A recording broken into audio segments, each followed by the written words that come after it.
Hello everyone, welcome to the Spooky Noodles Podcast. Today we'll be covering the story of SCP-96, also known as the Shy Guy. This story was written by user DrDan on the Foundation's Wiki. I think most people would agree that this is one of the best SCPs of all time. It is definitely one of my favorites. It does a wonderful job of capturing both the horrifying and whimsical nature of the SCP Foundation. But anyways, who exactly is the Shy Guy? Item number SCP-96. Object class Euclid. Special containment procedures. SCP-96 is to be contained in its cell, a 5 meter by 5 meter by 5 meter airtight steel cube at all times. Weekly checks for any cracks or holes are mandatory. There are to be absolutely no video surveillance or optical tools of any kind inside SCP-96's cell.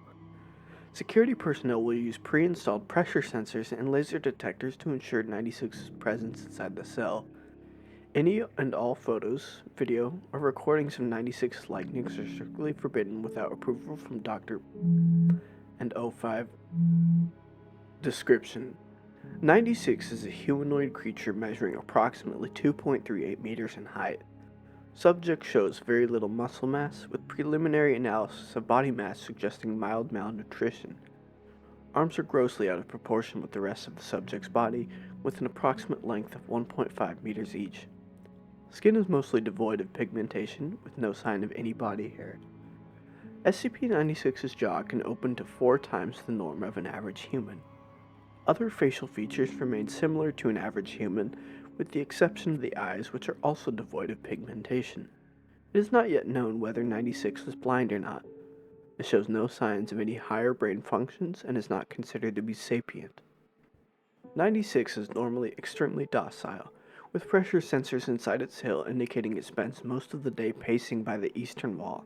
However, when someone views 96's face, whether it be directly, via video recording, or even a photograph, it will enter a stage of considerable emotional distress. 96 will cover its face with its hands and begin screaming, crying, and babbling incoherently.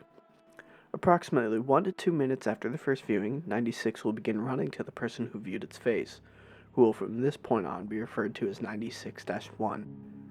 Documented speeds have varied from 35 kilometers per hour to kilometers per hour, and seems to depend on distance from 96-1. At this point, no known material or method can impede 96's progress. The actual position of 96-1 does not seem to affect 96's response. It seems to have an innate sense of 96-1's location. Note, this reaction does not occur when viewing artistic depictions. See document 96-1. Upon arriving at 96-1's location, 96 will proceed to kill 96-1. 100% of cases have left no traces of 96-1. 96 will then sit down for several minutes before regaining its composure and becoming docile once again. It will then attempt to make its way back to its natural habitat.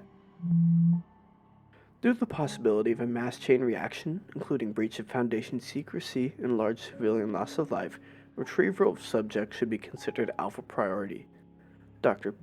has also petitioned for immediate termination of 96. Termination order has been approved and is to be carried out by Dr. on. If you're curious, there's an extra chunk of dialogue that is tied to the story. It should be with the link below. Anyways, as unique and recognizable as this creature may be, it often gets confused with other monsters in horror. Images of the rake and SCP-96 are constantly mixed up and mistaken for each other.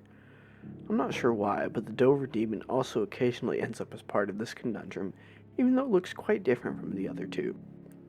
I think that this is one of the most human SCPs, emotion-wise. I totally get wanting to be left alone, however I will concur that he might take his revenge a bit too far. If you enjoyed this analysis, please consider sticking around for more. Next Sunday we will be covering a legendary aquatic cryptid. Our sources are linked in the show notes. If you've got any suggestions or tips for our future episodes, please contact us at our email spookynoodlespod@gmail.com or at our Twitter @SpookyNoodles.